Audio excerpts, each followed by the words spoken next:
Lebanon is a sovereign country. They already had a ceasefire and they already had a signed agreement witnessed by the entire world. But since March 2026, Israel just went ahead and deployed 5 full military divisions in there anyway. And if you did not know, Israel's own defense minister straight up admitted on the record that they would apply what he called the Gaza Model to southern Lebanon. This is all happening because there is a territorial annexation agenda that follows the exact same playbook Israel used when they took Syria's Golan Heights back in 1967. What made me even more furious is that even Trump himself reportedly exploded and cursed at Netanyahu directly over the phone because of this. The thing that is absolutely insane on top of all of that is the ceasefire that took weeks to negotiate got violated in just a few hours after it was signed. So is this actually self-defense, or was the plan to grab the land from the very beginning? We break down everything in this video, so stay with us until the end.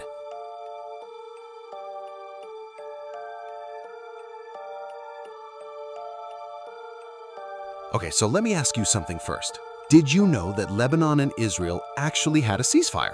There was a peace deal. There was an agreement signed, facilitated by the United States and witnessed by the entire world.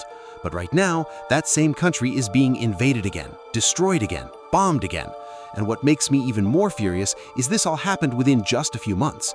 So for those who do not know the full timeline, let me break it down from the beginning. In late November 2024, Israel and Lebanon finally agreed to a ceasefire. The deal required Israel to pull its forces out of southern Lebanon and Hezbollah to withdraw north of the Litani River. On the surface, it looked promising. It looked like there was finally some hope. But well, this is a deal where one of the parties is Israel. Even before the ink dried, the IDF announced that on that very same night, they struck 330 Hezbollah sites across all of Lebanon, including command centers, weapons depots, and underground facilities in the Bekaa Valley. So the question becomes, was that actually a ceasefire, or was it just cover for one last round of attacks before officially pressing pause? As time went on, things on the ground never truly improved. Israel continued near-daily airstrikes, while Hezbollah on their end was reportedly rebuilding their military infrastructure and weapon stockpiles, which Israel said clearly violated the terms of the agreement. So both sides were breaking the deal, but the side that owned the fighter jets and tank divisions was still Israel. And that gap in capability means you simply cannot treat both violations as equal. Then came the biggest trigger of all, one that had nothing to do with Lebanon directly. On February 28, 2026, the United States and Israel together launched a strike on Iran and successfully assassinated Iranian Supreme Leader Ali Khamenei. This was not a small operation. This was not some minor covert action. This was the killing of a sitting head of state. And of course, the shockwaves hit everything around it. The very next day, on March 2, 2026, Hezbollah immediately launched rockets and projectiles into Israel from Lebanese territory in direct response to the death of Khamenei. Hezbollah called it a defensive act, a retaliation for the assassination of their primary backer. But you can already guess how Israel responded to that. Without waiting long and without negotiating first, Israel launched massive airstrikes across all of Lebanon, including the capital Beirut, and began a full ground operation into southern Lebanon on March 16, 2026, deploying 5 military divisions. 5 divisions. Let me say that again. 5 divisions. That is not a limited operation. That is not us just going after Hezbollah. That is a full-scale invasion. And that is exactly what is happening in Lebanon right now. A country that was supposed to be at peace, that was supposed to have a binding agreement, and that was supposed to be protected by international law is now being destroyed from every direction. And the world mostly just watching.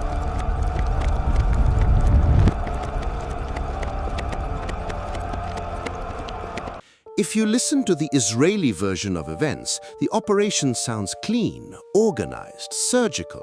We are only targeting Hezbollah. We are only protecting our citizens in northern Israel. That is their narrative. But if you look at what is actually happening on the ground, the picture is far darker than that. Let me start with the most brutal numbers first. On just June 5, 2026 alone, at least 21 people were killed in Israeli strikes across southern Lebanon in a single day. Among the victims were a municipal council member in Sidon, two Syrian children who were being carried on their motorcycle by their father in Nabatea, and a paramedic in Zebdin who was hit while his ambulance was delivering bread to a family trapped inside a besieged area. Delivering bread. An ambulance delivering bread hit by an airstrike. I honestly do not know what else to say about that. And this was not an isolated day. By June 5, 2026, the total death toll from the war that began on March 2, 2026, had already reached 3,555 people. More than 10,811 others were wounded. These numbers keep climbing every single day, every hour, and the majority are not fighters. The majority are ordinary civilians whose only crime was living in the wrong place. Beyond the airstrikes, Israel did not just bomb from the sky, they went in on the ground. Israel expanded its military operations north of the Litani River and occupied dozens of villages in southern Lebanon. And one of the most jaw-dropping moments was the seizure of Beaufort Castle, a historic 12th century Crusader fortress. Hezbollah claimed they launched more than 20 counterattacks against Israeli forces near Beaufort Castle in the week after it was seized, a castle that is part of human heritage, now turned into an Israeli military outpost. But the strategy that I find most ruthless is what they did to the connecting infrastructure. Israel struck and destroyed bridges over the Litani River, claiming Hezbollah was using them to move fighters. But the impact of destroying those bridges goes far beyond Hezbollah. The destruction of the bridges over the Litani River effectively severed the connection between southern Lebanon and the rest of the country. So imagine millions of civilians in the south suddenly completely cut off, unable to receive medical aid, unable to evacuate, unable to get food supplies. That is not collateral damage, that is a deliberate strategy. And the peak of all this was the strikes on Dahieh, the southern suburbs of Beirut. On June 7, 2026, Israel bombed a densely populated residential area in Dahieh, killing at least 2 people and wounding 11 others. Netanyahu and Defense Minister Katz said they hit a Hezbollah command center, but what got hit were apartments in ordinary buildings in civilian neighborhoods. And Israel kept doing this even after Washington specifically asked them to stand down. Israel struck southern Beirut without warning, despite the United States having asked them to hold back just days before. So if anyone still believes this is a measured and proportional counter-terrorism operation, I genuinely do not know what else to tell you.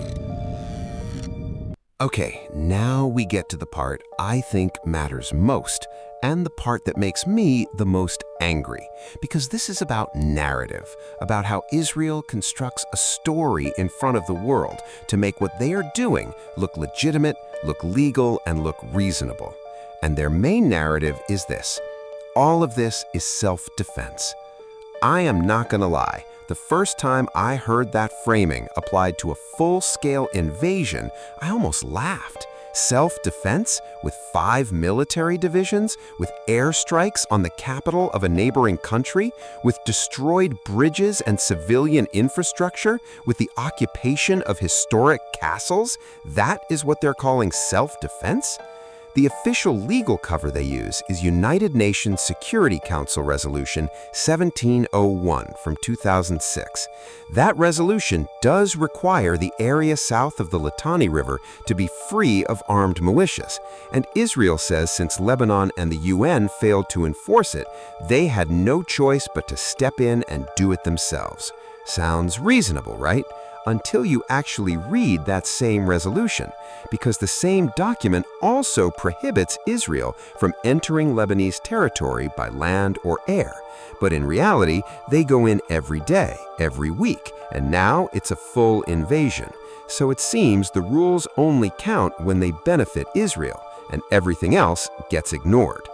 But what really gives away the actual agenda is the statements from Israeli politicians themselves, who, without realizing it, keep leaking what they truly want.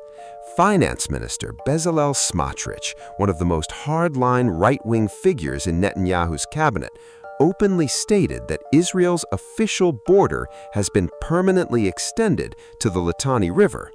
Permanently.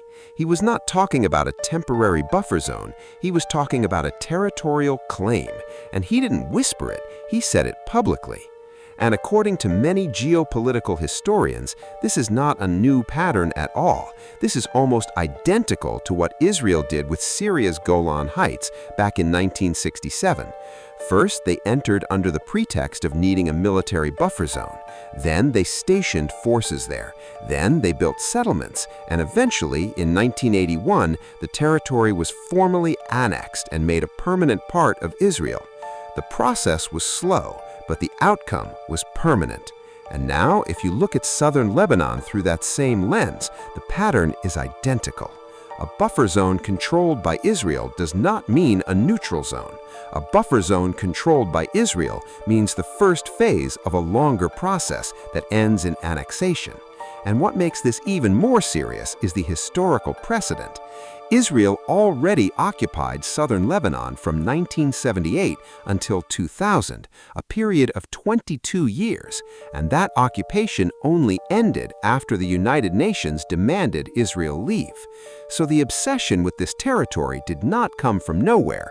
This is an agenda that has been in the works for decades.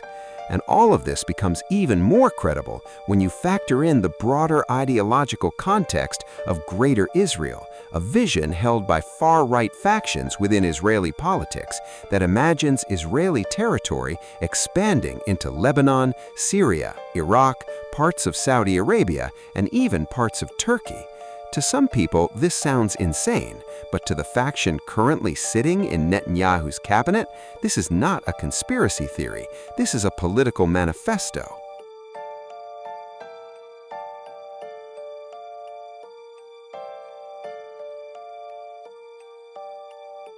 If anyone thinks this conflict is just between Israel and Hezbollah, they are seriously mistaken, because what is happening in Lebanon right now is like a rock thrown into the center of a pond. The ripples spread everywhere, across the entire Middle East to Washington, and even into the most consequential relationship in global geopolitics, the relationship between the United States and Israel. Start with the most immediate impact, which is the humanitarian catastrophe inside Lebanon. More than 2,000 people have been killed, and more than 1 million residents have been displaced during the 2026 escalation alone. The southern suburbs of Beirut and the Bekaa Valley took some of the heaviest strikes, and the destruction of bridges across the Litani River has cut off access to and from the south.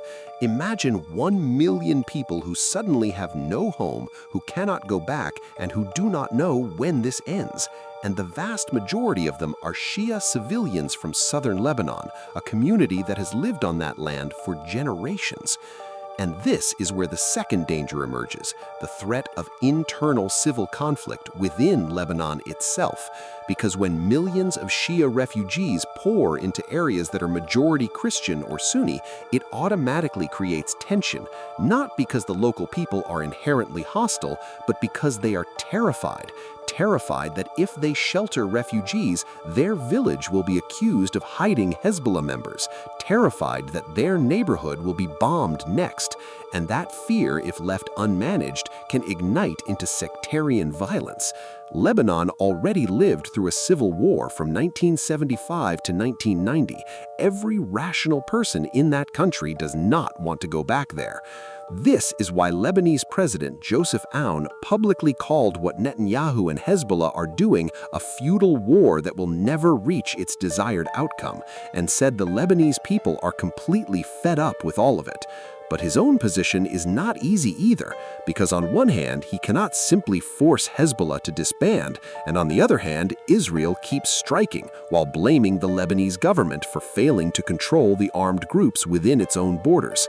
Then there's the effect I find most fascinating, what is happening in Washington. Because for a long time, most people imagined America and Israel as a single package, one vision, one interest, aligned on everything. But it turns out it is not that simple. Iran, through their parliamentary speaker Mohammad Bagher Ghalibaf, accused Washington of giving Israel the green light to keep striking Lebanon while simultaneously blockading Iranian ports. But on the other side of that, from reports that have been circulating, Trump himself was reportedly furious at the continued escalation Netanyahu kept creating. And the most iconic moment was when leaked details from a phone call between Trump and Netanyahu started coming out.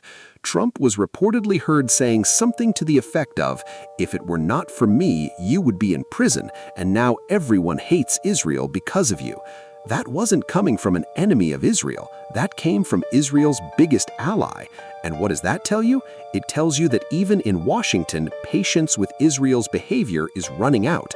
Not because Washington suddenly became a champion of human rights, but because this conflict is starting to cost America economically and politically. Oil prices rising, the Strait of Hormuz under threat, America's reputation in the Middle East collapsing further, all with significant contribution from Netanyahu's decisions.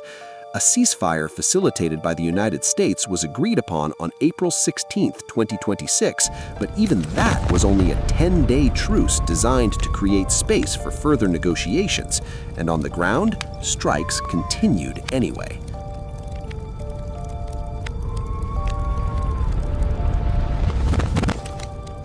This is the hardest question to answer, and I'm not going to pretend I have a crystal ball that can clearly predict the future. But if we look at all the facts we've covered, the historical patterns, the statements from politicians, and the conditions on the ground, there are a few scenarios we can seriously consider. The first scenario is the one everyone hopes for, a permanent ceasefire that actually holds. The conditional ceasefire currently being attempted requires a complete halt to Hezbollah fire and the withdrawal of all Hezbollah operatives from south of the Litani River. On paper, that sounds reasonable, but the problem is Hezbollah was never actually part of those negotiations. Hezbollah rejected the Washington and Lebanese government-brokered ceasefire deal outright, saying they were excluded from the process and demanding that Iran play a greater role in any mediated talks. If the group holding thousands of rockets and tens of thousands of armed members isn't at the table, how exactly does anyone expect a lasting peace to hold? The second scenario, and the one that worries me most, is a wider regional escalation that spins completely out of control. Iran has issued severe warnings that Israel's strikes on Beirut, combined with America's blockade of Iranian ports, will trigger retaliation. And this is not an empty threat from a country that just lost its supreme leader and is operating under enormous pressure. Iran has proxies everywhere, in Lebanon, in Iraq, in Yemen, and in Syria. If they are serious about escalating, that entire region could transform into one massive theater of war. And in the middle of all this, there is one question I think we must keep asking. What happens to the Lebanese civilians who have already been displaced? Even Lebanese Parliament Speaker Nabi Berri said he would agree to Hezbollah withdrawing from south of the Litani River, but only on the condition that Israel also withdraws its forces from the areas it currently occupies. That is actually a reasonable offer. Both sides pull back, the territory gets demilitarized, civilians get to go home. But Israel has not shown any positive signal toward accepting that. Because as I laid out in detail earlier, if the actual goal really were just to push out Hezbollah, that offer should have been accepted immediately. But if the goal is something bigger, if there really is an annexation agenda in play, then they have every reason to keep delaying, keep striking, and keep occupying until the facts on the ground become a fait accompli that can never be reversed. And for those of us living in Southeast Asia, this is not just a drama playing out on a screen we can scroll past. An unstable Middle East means unstable oil prices. Unstable oil prices mean inflation. Inflation means our purchasing power drops. It means the price of basic goods goes up. It means ordinary people, including all of us here, end up carrying the weight of decisions made by governments on the other side of the world. The Israel-Lebanon conflict is not just two countries arguing over a border. This is about how one country, with the full backing of the most powerful nation on earth, can repeatedly violate international law without facing any meaningful consequence. And that sends a dangerous signal to the entire world. Because if this is allowed to continue, which country tomorrow could say we are just establishing a buffer zone while slowly absorbing their neighbor's territory? That is a question all of us need to answer. And if we stay silent, well, we already have.